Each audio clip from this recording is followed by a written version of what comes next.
Let's take it away. So the Pseudomonas species, it's a species of ubiquitous gram-negative bacilli. It's interestingly named obscurely by a botanist of all people named Walter Magula in the 1800s.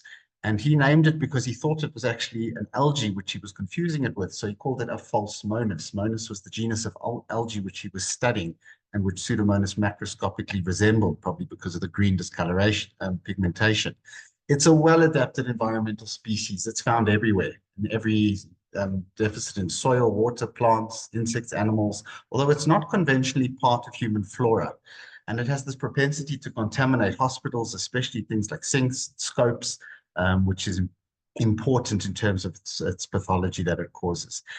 Pseudomonas aeruginosa in particular was characterized by a microbiologist named Haynes in the early 20th century as a distinct but related organism from the then known Pseudomonas fluorescens.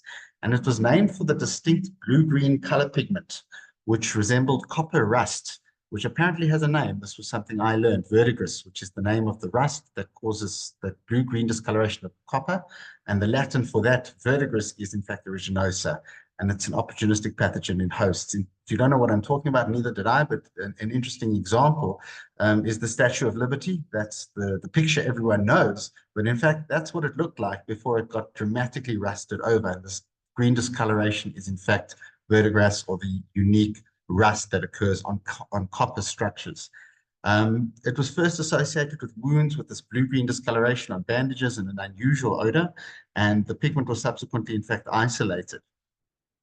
It gained medical prominence as a cause of wound infections in the 40s and 50s. Why? Well, because things like that happened, especially combat wounds, water exposure, World War II, Vietnam, Korea subsequent to that. So these wars and the battle wounds were associated, firstly, the prolonged hospital stays of many of these patients, but also the environmental exposure and the nature of the traumatic wounds made it a prominent cause of wound infections. In terms of some of the basic micro, well, it's an aerobic gram-negative rod. It can form short chains. That's what it looks like under the microscope. It is motile, and it's motile in a hanging drop, very motile. It swims via both the flagellum and via this twitching motility, it's called, which is mediated via type 4 pili. And it's part of the virulence factors that this organism has. That's what the flagellum, the unipolar flagellum looks like in the back, and that's what the pili look like. Now, the pili are in fact important. These type 4 pili are unique, that they form, they're polymers of sort of thousands of copies of this pilin protein. And essentially, they're unique in that they polymerize and depolymerize, which leads to this rapid cycle of extension, retraction, and it actually generates quite a considerable amount of mechanical force for such a small entity. And this allows it to not only move, but also pull itself along mucosal surfaces and associate with them. And that's one of the virulence factors that allows it to sort of become adhesive or connect with varying mucosal surfaces.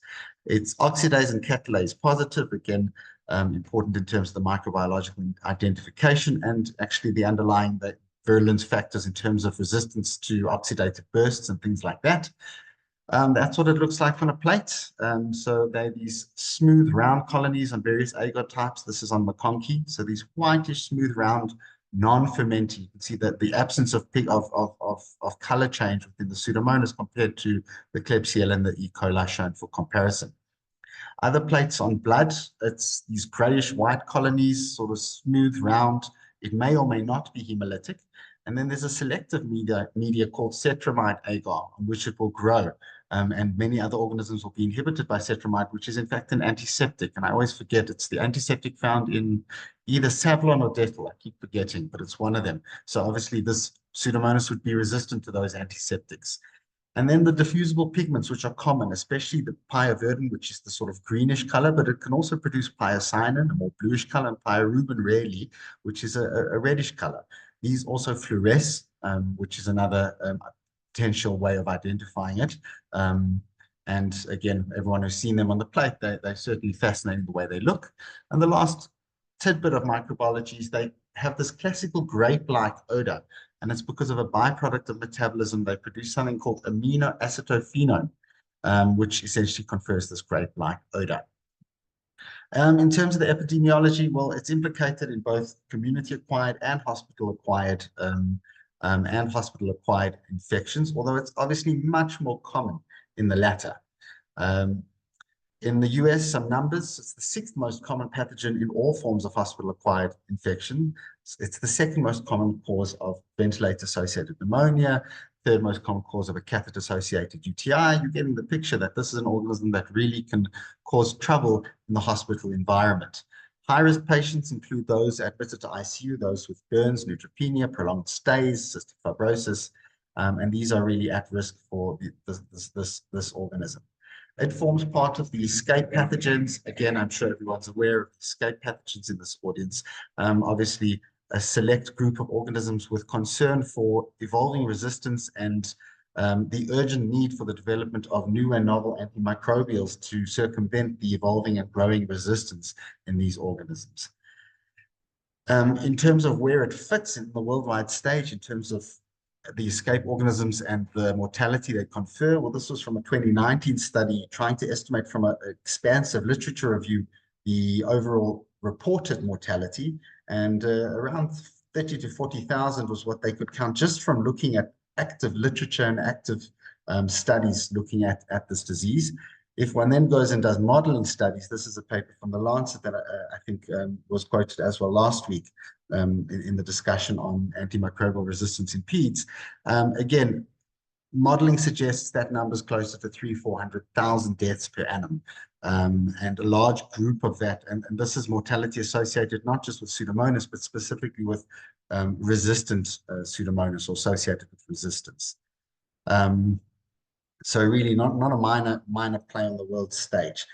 What's also important to note is that if one looks at MRSA as an aggregate, it's actually declining in frequency, which is fairly reassuring. But if one looks at CREs and Pseudomonas, they're static or rising on a temporal basis. Interestingly, also a significant problem in Latin America more than anywhere else, which I thought was quite interesting to note. What about local epidemiology? Well, we have a great report from the Department of Health on antimicrobial resistance. So this is the burden of escape pathogens. This is total blood cultures that were positive in the NHLS. The blue line is those that were represented by escape organisms, specifically blood cultures, not any other sample type. And then breaking those down in terms of which one of these escape organisms. Pseudomonas only comprised a small percentage of that, 5%. But again, given the resistance and given that blood culture is not the most common place you're going to find this organism, as opposed to, say, ventilator-associated pneumonia, it's still fairly significant. And possibly more concerning is on a year-by-year basis, hasn't really budged if you look at the frequency of positive cultures for Pseudomonas. In terms of the pathogenesis of the organism, again, fascinating and too many virulence factors to actually talk about. I mean, this is a nice graphic I came across just showing all the varying components and contributors towards its virulence and its persistence. But we'll focus on a couple of these just for interest. So as mentioned, it has the type 4 pili, flagellum, adhesins that result in the capacity to remain, for example, in bronchiectatic lungs for the long term.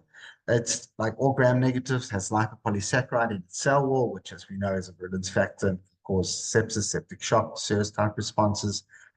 More novel to this organism is the outer membrane proteins. And here, these are really important in terms of nutrient exchange, but they're also involved in adhesion, antibiotic resistance, for example, porins and efflux pumps.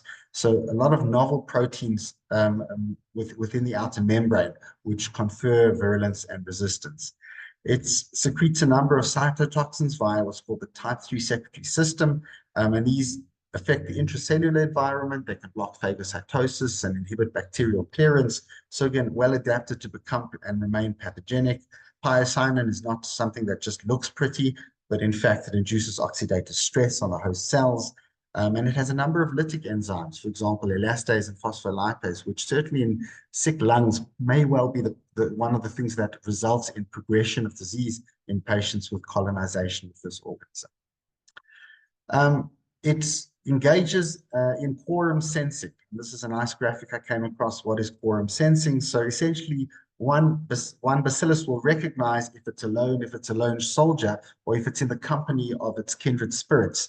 And when it detects that there's a number of organisms at a certain threshold present together in the same area, based on the concentration of these autoinducers that they secrete, It switches its behavior to varying types of group behaviors. For example, the development of a mucoid phenotype or the development of biofilm production. So again, sort of power by numbers.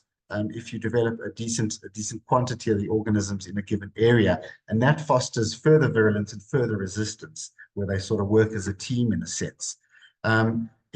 One of the things quorum sensing will induce is obviously the formation of biofilms, and this is one of the archetypal organisms that's involved in biofilm formation. Many studies on biofilm are specifically looking at Pseudomonas because it's so good at this process of sort of secreting the polysaccharides and this matrix protein.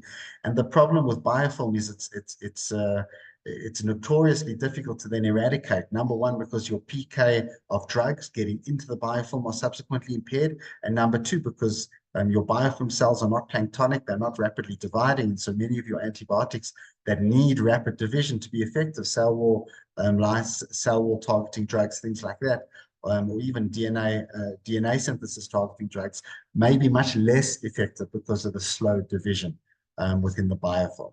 So that fosters resistance and persistence and actually allows for the accumulation of resistance mutations because the antibiotics will be present but subtherapeutic in a sense. And then this is the last thing I'll mention because it's unique to Pseudomonas and probably unique to cystic fibrosis, in fact. It switches in about 70% of cystic fibrotics. It will switch to this mucoid phenotype. On the bottom is conventional Pseudomonas, on the top is the mucoid phenotype. Again, the picture speaks 1,000 words in terms of what that means, but essentially it starts to produce the polysaccharide alginate. And this contributes towards increased biofilm growth, decreased clearance by the host immune response, and furthering tissue damage, and obviously impaired clearance via normal expectoration and things like that. It's thought to be induced by the relatively anaerobic environment within the mucus itself, within cystic fibrosis, within the lungs of patients living with cystic fibrosis. And then we come to resistance. So again, there's a number of different definitions which one needs to be clear on. And I think the last one is probably the most useful.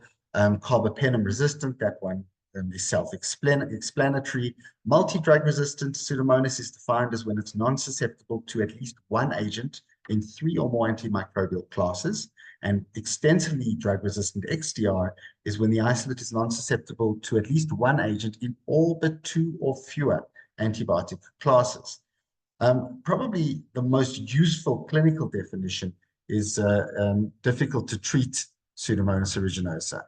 And difficult to treat Pseudomonas aeruginosa implies non-susceptibility to all first-line agents with high efficacy and low toxicity. So basically everything you want to use, you can't use. And that sort of grasps the severity of it all.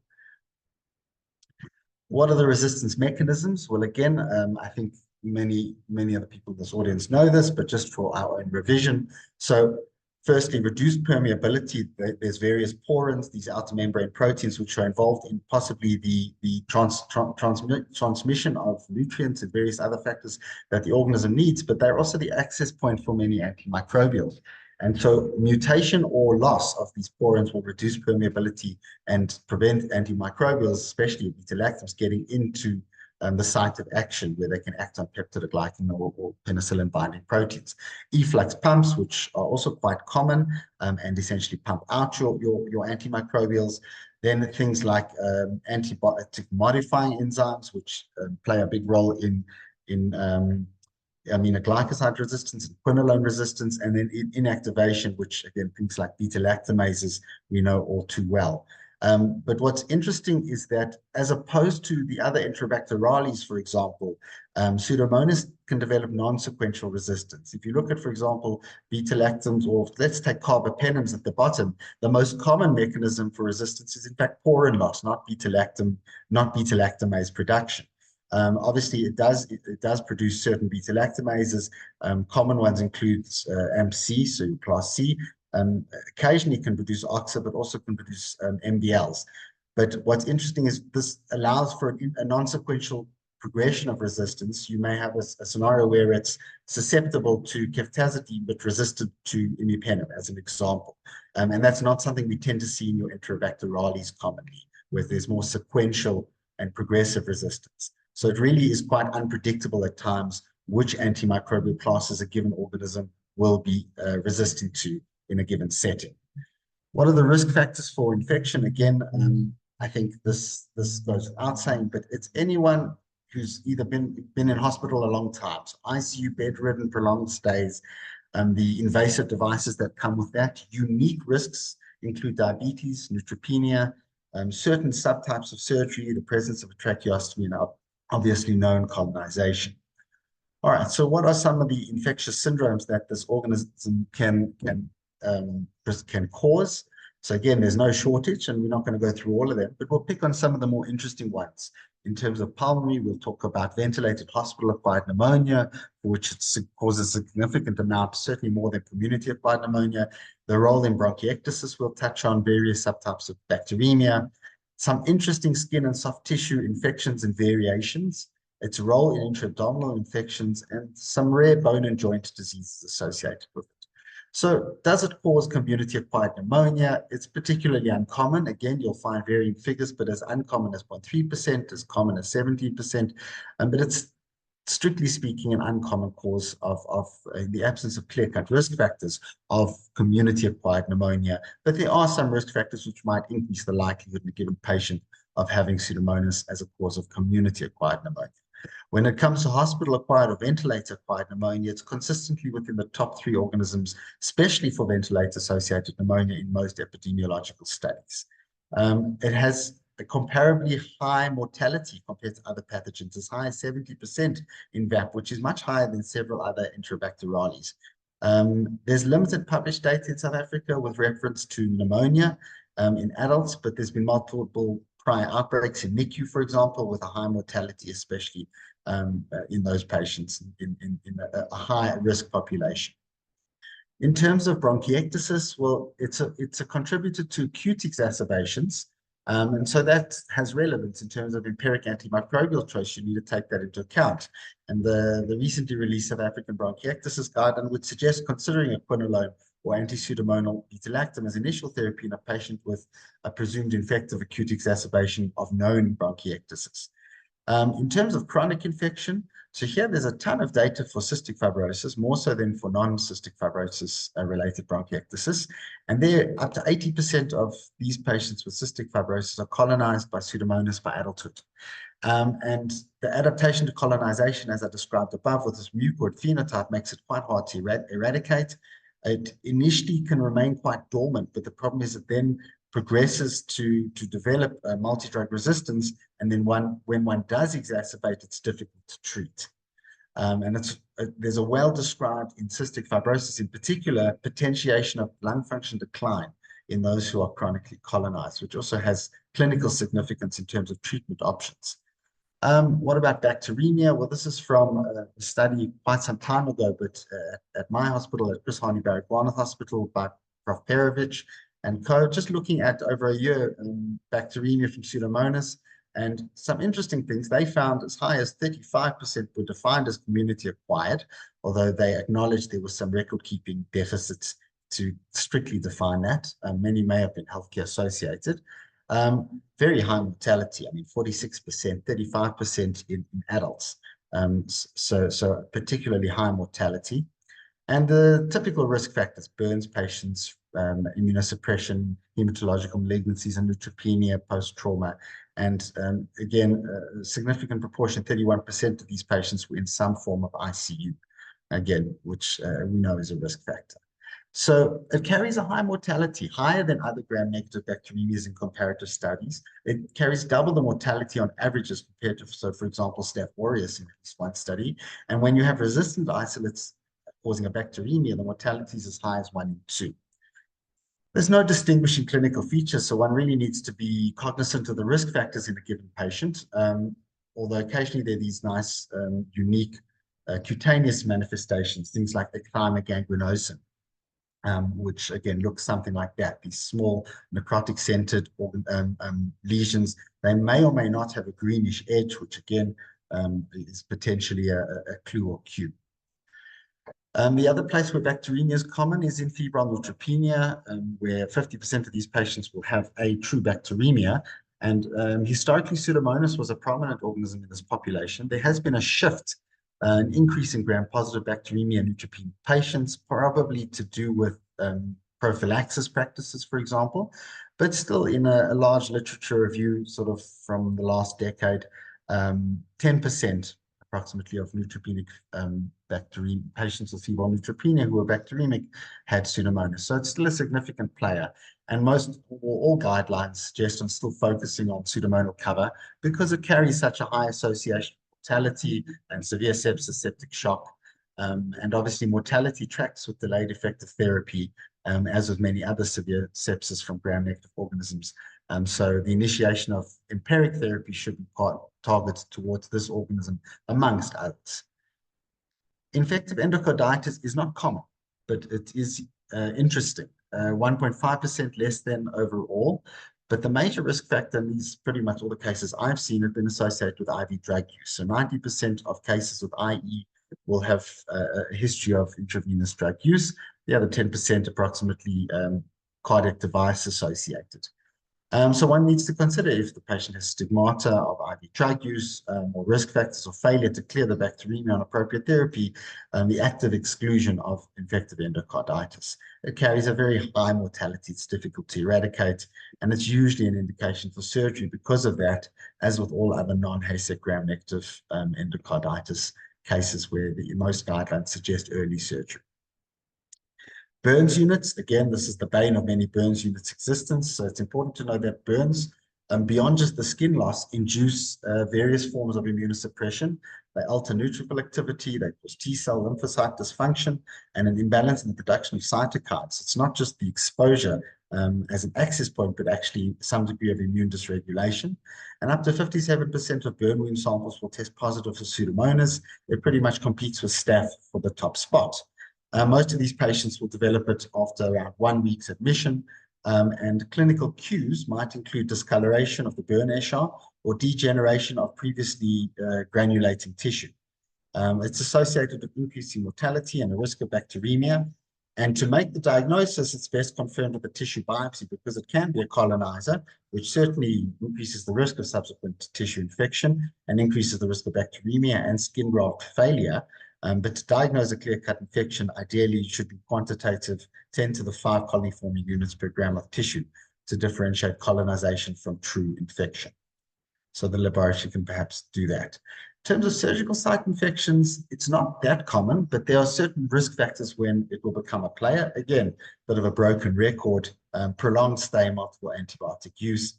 And in particular, if you look at abdominal wounds post-colorectal surgery and possibly pancreatic biliary surgery, around 9% of those wounds of wound infections associated with surgery or surgical site infections will be pseudomonal. In terms of diabetic foot infection, around 10 to 15% overall are caused by Pseudomonas. And there's this interesting paradigm where it's more common in low middle income countries and tropical and subtropical regions, if you look at the epidemiology of the likelihood. Otitis externa, again, a form of skin and soft tissue, we'll call it. It's the outer canal of the ear. So swimmer's ear. So again, water exposure, pre-existing eczema or previous trauma to the ear canal, and it presents with painful ear discharge, and topical therapy is usually all you need. That's as opposed to necrotizing or malignant otitis externa.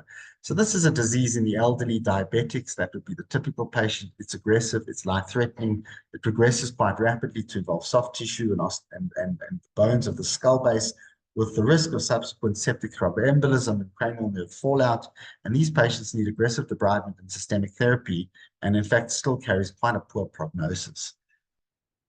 Some of the other, I won't call them exotic, but certainly interesting water exposure related infections. These are ones that come up in our hidden cases from time to time. So hot tub folliculitis looks like that. So associated with the warm water and inadequate chlorination with overgrowth of Pseudomonas, and then someone hops in a hot tub and it tends to invade via the hair follicles.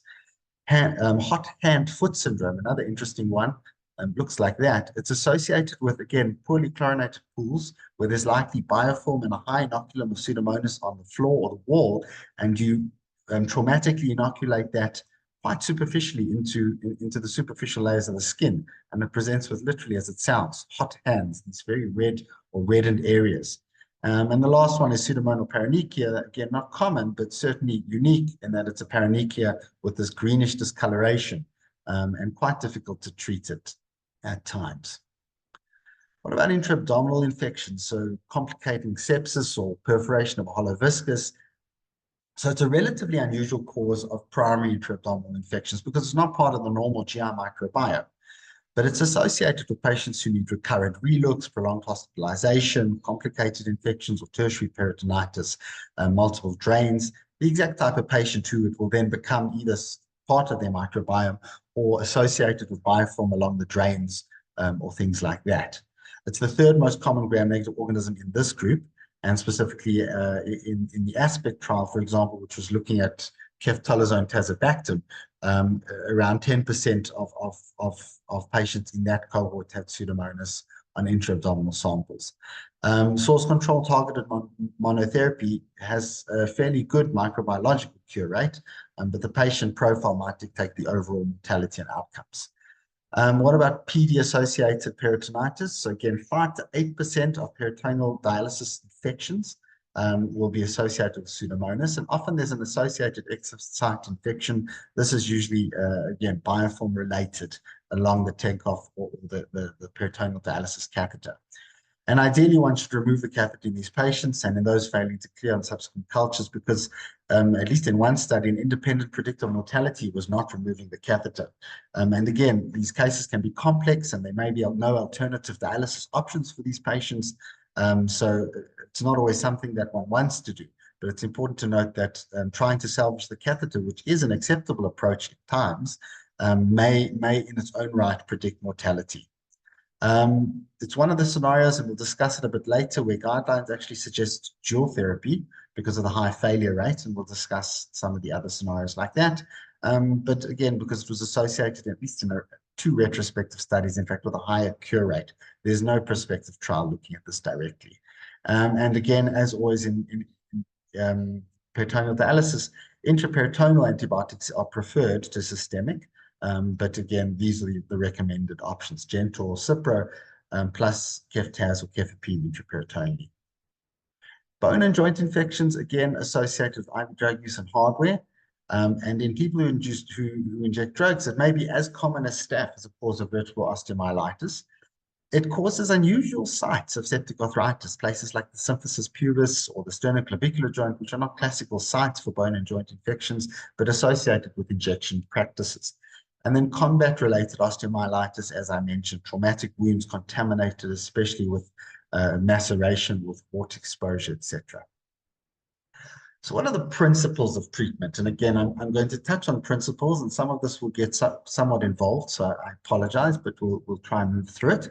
So we know there's the standard first-line drugs. First line means these can be used directed therapy, as directed monotherapy in pretty much all scenarios. There's some consideration for when treating empirically, but weighting susceptibility using two different drugs. But in terms of destination therapy, one drug should be enough for most scenarios. And these are the standard carbapenems, cephalosporins, penicillins, monobactams, and fluoroquinolones, those that have anti-pseudomonal activity exclusively.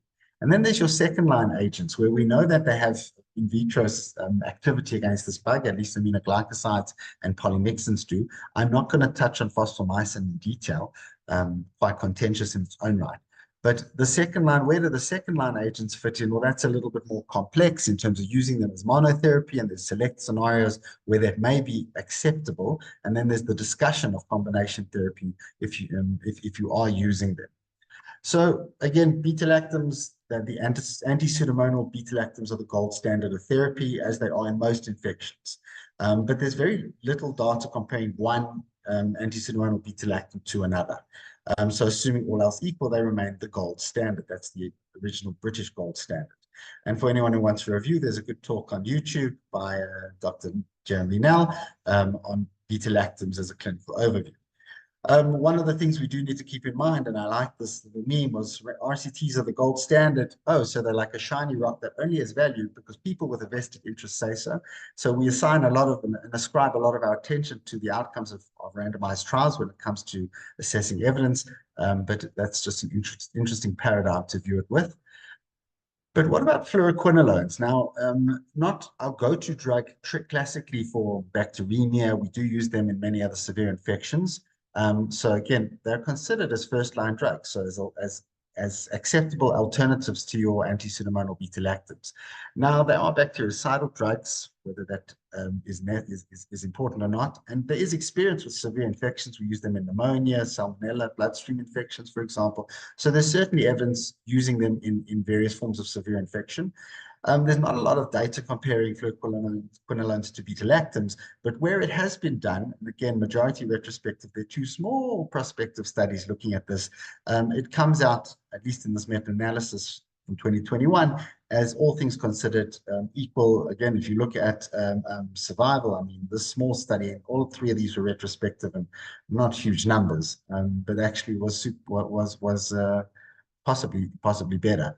But again, small studies, scant evidence, but nothing to suggest that they're inferior. So we can use them happily. Where do the aminoglycosides fit in? And this, the discussion of where can you use them as monotherapy in general for gram-negative infections or for Pseudomonas, and is there a role for combination therapy, and if so, when, etc. I must say, trying to dissect this felt like trying to walk through this maze, so I'll try and give some clarity that I was able to glean.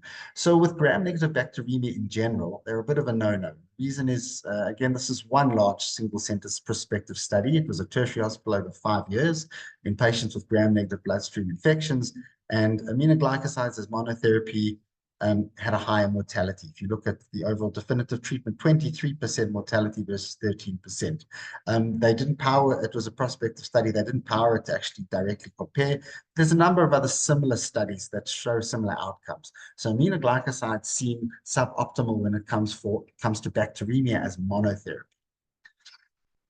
So can I ever use them as monotherapy? Well, then there was a meta-analysis that tried to look at this, but the problem is pretty much all the trials were in UTIs. So the outcome is that there was no mortality difference when looking at majority UTI trials, slightly worse microbiological outcomes, but acceptable to use as monotherapy in patients with urinary tract infections, possibly even complicated ones if one's back's against the wall. So what about combination therapy? Is there any benefit specifically in Pseudomonas bacteremia? Because there was a historical construct where this was a big thing. So this is a meta-analysis from 2013, looking at a number of studies, only 2 of which were prospective, in fact, but showing that there was no real difference looking at prospective or overall efficacy. There was no clear-cut benefit of using aminoglycoside combination therapy. So no real benefit across the board that one can demonstrate. What about the novel agents? So there's all the new kids on the block, and we're all learning about these drugs and where they fit in. I'm not going to go through all of them, again, in the interest of time. I am going to touch on the ones that we either do have or are hopefully going to have soon. And I'm going to touch on one of the latest additions that's looking very promising just because it's quite exciting. So ceftazidime avibactam, again, there's avibactam compared to other beta-lactamase inhibitors. And the uniqueness of avibactam is, in fact, that it's reusable in a sense, that it will block the enzyme and then essentially release and block another enzyme once that cell has been destroyed. So it's quite potent in that sense. So this reversible binding is potentially useful, and it only binds to serine beta-lactamases. So again, there's a number of trials looking at ceftaz-avi, intra-abdominal infections, UTIs, hospital-acquired pneumonia, all showing non-inferiority or fairly equivalent compared to best available therapy, possibly superior compared to best available therapy in some cases, outcomes. So reclaim, recapture, reprise, reprove. So again, some good outcomes, but do they apply to Pseudomonas? Was Pseudomonas represented in these trials? So again, looking at all these trials, across all the phase 3 trials, a fair proportion, so 56 out of about 500, so around 10% of cases were in fact Pseudomonas. So it's represented, and if you look at the outcomes, certainly would suggest that there's no problem. It seems to be in line with other findings across other species and other organisms if it is susceptible.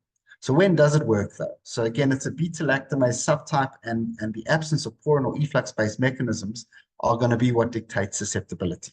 So for example, Ambler class A should be susceptible. The upregulated chromosomal AMPCs should be susceptible. And then we know that the Ambler class Bs, your VIMs and endiums, are non-susceptible. So assuming that there's not a porin or efflux-based mechanism contributing towards resistance, if it's purely a beta-lactamase mechanism, then as long as it's not an MBL, it should work. So how many patients in South Africa would that apply to? Well, there is South African data that 87% of carbapenem resistant Pseudomonas aeruginosa had genotypic beta-lactamases. The majority were VIM though. So unfortunately, the majority in South Africa are in fact metallo-beta-lactamases, but then the second most common, a smaller proportion, were GES, for example.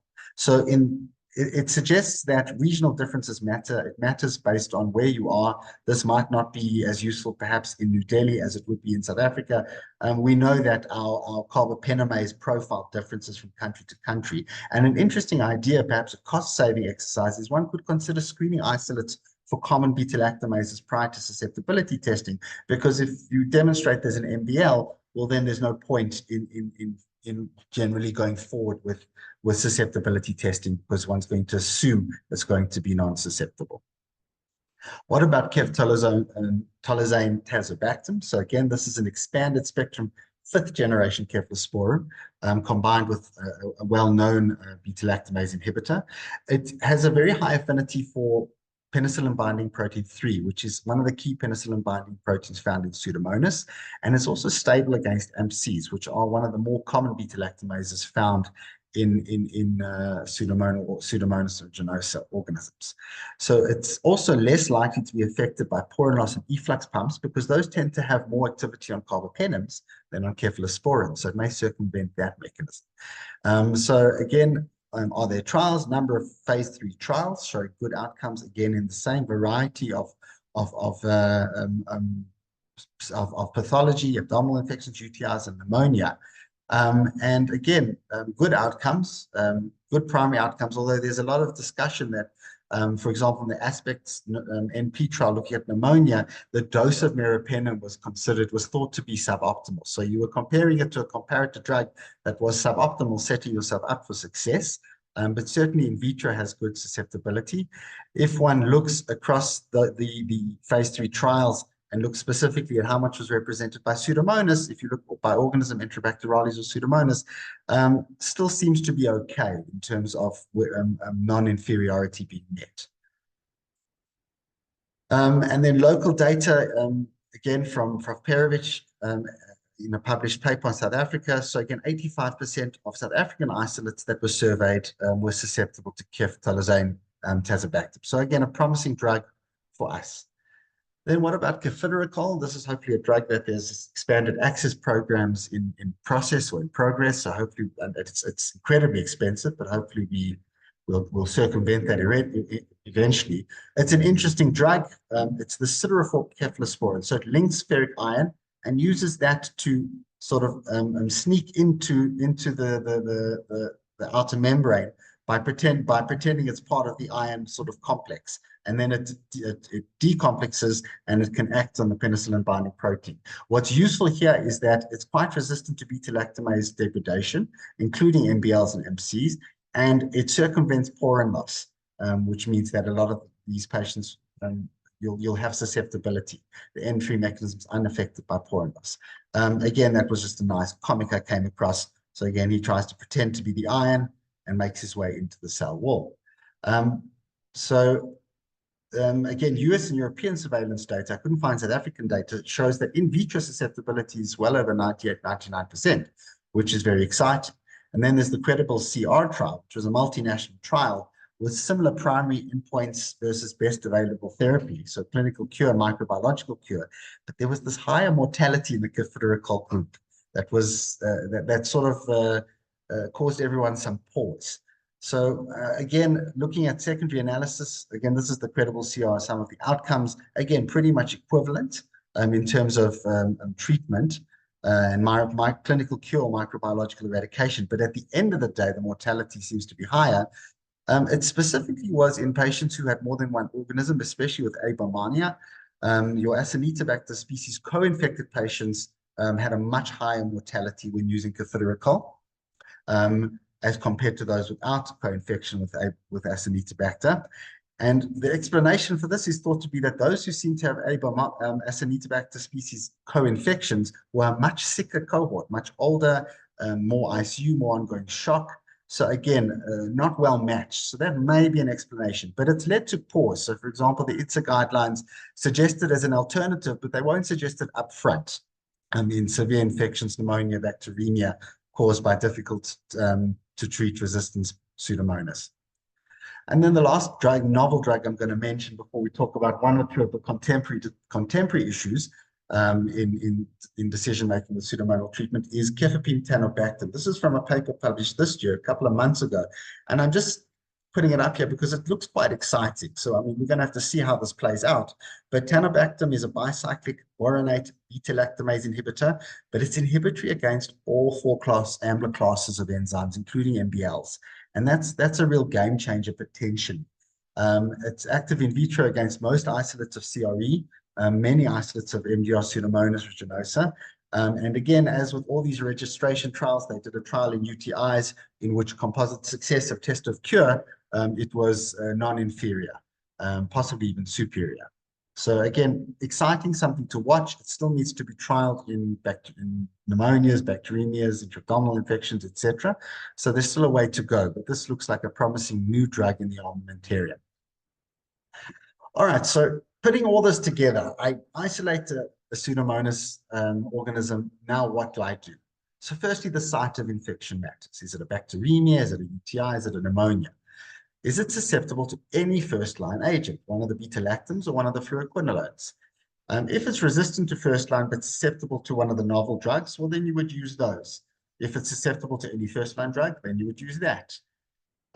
As mentioned, that your novel beta-lactamase inhibitors are favored over ceftobiprole for bacteremia because of that mortality signal. Whether that needs to be the case or not is debatable, but they would be favored if you have access to both.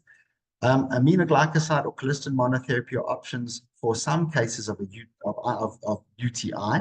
So that's a scenario where you could use the second-line drugs as monotherapy.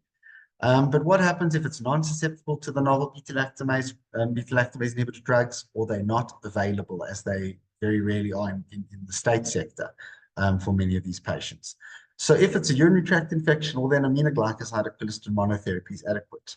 What happens if it's something more severe, pneumonia, bloodstream infection? Well, then you make the best of the worst. So there, the recommendation is use combination therapy using the best available agents. So the lowest MIC carbapenem combined with an aminoglycoside or colistin. And there's some discussion of intravenous phosphomycin, although there's mixed studies on that. But you make the best of the worst if you don't have access to these drugs. And that's where there's again, a discussion about combination therapy. There's a lot of nuance, and we know from things like Overcome and ADA trials, it's hard to really say whether that makes a difference or not. But again, when your back's against the wall and you don't have any good drugs, then use a combination of the not so good drugs. And again, this was just a nice slide, essentially summarizing what I've just said. So for uncomplicated cystitis, you can use whatever drug is available, ideally one of the novel ones, or a single dose aminoglycoside. If it's a more complicated UTI, well, then you can use colistin as an alternative therapy, or one of the novel beta-lactamase inhibitors or novel beta-lactams. If it's a severe infection outside of the urinary tract, well, then ideally use one of the newer drugs, so ceftriaxone, tazobactam, ceftaz-avi, or imicrelabactam, ceftobiprole as an alternative, as we discussed why. And then the role of combination therapy, not routinely, but only if there's no in vitro susceptibility to a first-line agent. And then again, as mentioned, you make the best of the worst. And again, just a summary slide for carbapenem-resistant Pseudomonas, where the drugs all fit in. Again, some of these we don't have accessible yet, but aztreonam, avibactam may be useful. Ceftobiprole should be useful. Ceftaz-avi or ceftalazane tazo may be useful.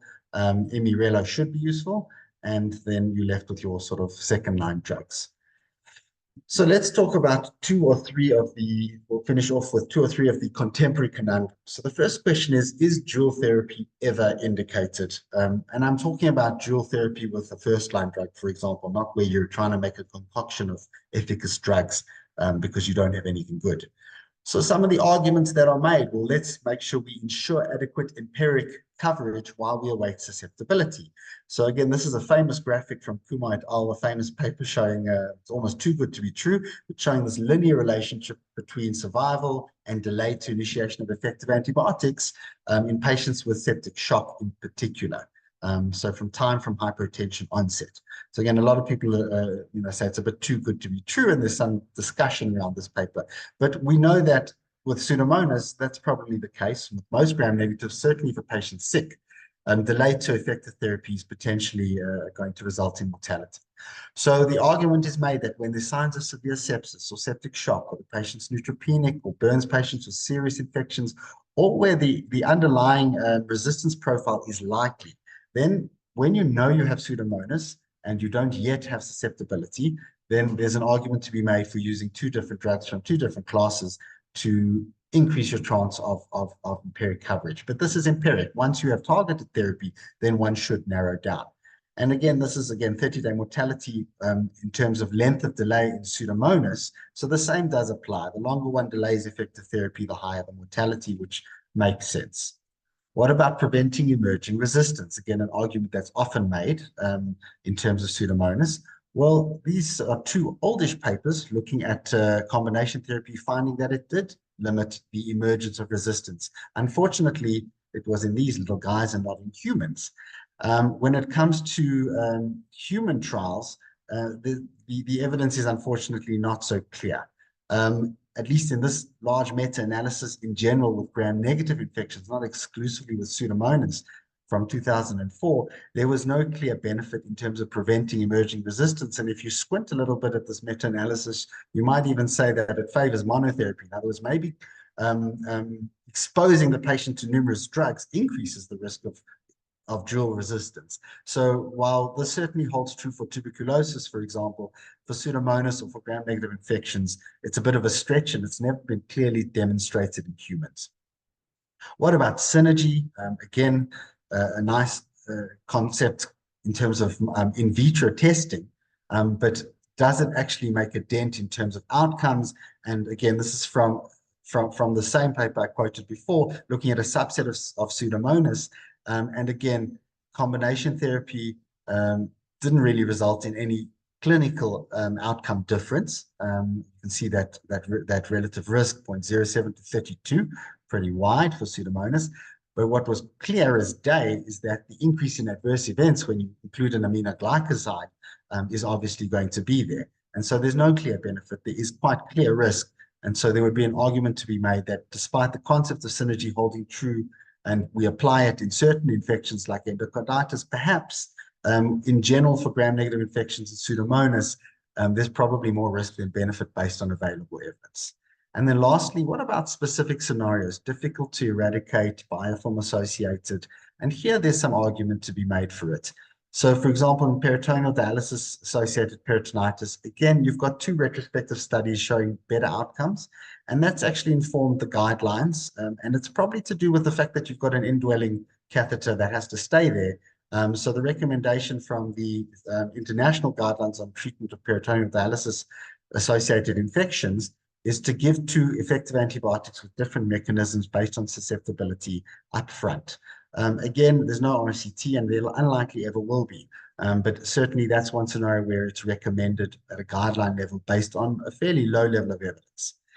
Endocarditis, the same argument is made. In all non-HASEC gram-negative bacterial endocarditis, the recommended treatment is early surgery with prolonged therapy and using a bactericidal combination of ideally beta-lactams and aminoglycosides, sometimes with the addition of other drugs. And again, it's difficult to, I doubt we'll ever have a clear-cut RCT on this topic, and these are difficult to eradicate infections. And again, biofilm may be playing a role, and so using aminoglycosides, which are biofilm active, may be an argument that can be made.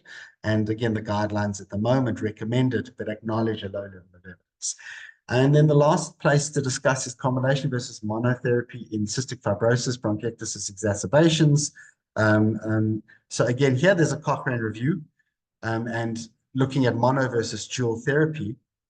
And in terms of clinical improvement, microbiological clearance, lung function, and resistance, there was no clear difference in any of the clinical metrics. There's a reduction in sputum bacillary burden in one study, but does that mean anything in terms of clinical outcomes? And there's a signal to increase time to next exacerbation in one pediatric study. So again, not so clear, but the overwhelming clinical outcomes doesn't seem to make a clear-cut difference. The next contemporary conundrum is shorter better. What is shorter and when can we apply that? So in bacteremia, again, there's no RCT in Pseudomonas specifically. There's trials in gram-negative bacteremia that are well established now. We've seen a number of them in the last couple of years. But does it apply to Pseudomonas? There's 2 observational trials that show that there's no significant difference in short versus long courses, or varied definition of what is short, what is long. So 7 to 10 days is likely adequate in bacteremia, although there's been some vacillation with this. But for the most part, the overall opinion is that likely 7 to 10 days is adequate. There's no clear evidence that a longer course confers clear-cut benefit. With pneumonia, it's been a bit more of an up and down. Again, if you look at the ITSA guidelines in terms of duration of therapy, they say that for VAP, 7 days is adequate rather than longer duration, but they create a caveat where you can consider shorter or longer, depending on the patient profile. And again, similarly for hospital-acquired pneumonia. But you note that again, this is from 2016. They note moderate quality of evidence, but there's been a bit of back and forth because you have the initial 2 studies that inform that quite clearly positive, but then there was this study by Bugle et al. That looked at specifically Pseudomonas, not just VAP or HAP in general, specifically Pseudomonas, and they under-enrolled, so there was issues with the power of the study, but it failed to demonstrate non-inferiority of a short course as compared to a long course defined as 8 versus 15 days. So this created some hesitancy between the ITSA guidelines and because it came subsequent to that. But there's thankfully been the Regard VAP trial, which was published this year, which again, quite a good trial. Again, broad VAP, but 50% were non-lactose fermenting organisms, so a lot of Acinetobacter and Pseudomonas, and median treatment of 6 days versus 14 in the usual care, and this met the non-inferiority margin, both intention to treat and per protocol. So it seems okay to say that definitively, like the guidelines suggest, 7 days should be adequate for VAP, should be adequate for bacteremia, although obviously one will individualize on a case-by-case basis. And then the last conundrum I'm going to just discuss in one slide or 2 slides is pseudomonal eradication in non-CF bronchiectasis. So we know that in cystic fibrosis, there's evidence of eradication therapy. If you can eradicate early before it takes hold, there seems to be less of a decline in lung function, and colonization, chronic colonization that fails to be eradicated in patients with cystic fibrosis tends to be associated with a decline in lung function that's quite well measured. Whether that applies to non-cystic fibrosis bronchiectasis is a question mark. As I mentioned, that mucoid phenotype is quite unique to cystic fibrosis, as an example. So there are fundamental differences in CF versus non-CF bronchiectasis. If you look at the South African guidelines, they'll quote this study. So there was a study from 2015 that looked at an initial eradication with intravenous therapy and then subsequent nebulization with tobramycin for around 3 months versus not giving this prolonged nebulization. And again, firstly, just to note that the total number was small in the trial. Nevertheless, if you look at exacerbations and admissions subsequent to that, they were statistically significantly reduced. So based on that, at least the South African consensus statement on treatment of non-CF bronchiectasis does recommend Pseudomonas eradication, and they recommend using an initial oral or IV course, depending on the context and susceptibility, followed by nebulized antimicrobials. So again, one small trial, but again, in the absence and paucity of data, it seems to suggest some benefit. So something that can be considered. And what about macrolides? Again, we know all the magical effects that macrolides have in terms of eosinophil inhibition and downregulation of neutrophils, upregulation of neutrophils, and reduction in sputum, and suppression of quorum sensing, and even in non-susceptible Pseudomonas, this might be positive. So again, the South African guideline, traditionally, they'll say that chronic macrolide therapy in those who meet criteria for it, so recurrent exacerbations, again, a really set criteria that should really be decided by, ideally by a pulmonologist managing the patient. Generally, pseudomonal colonization is considered an exclusion, but in patients with Pseudomonas, they can be added if they continue to have exacerbations despite an attempt at anti-Pseudomonal eradication therapy. And again, the level of evidence here is fairly low. Sorry about the background noise. And that's the end.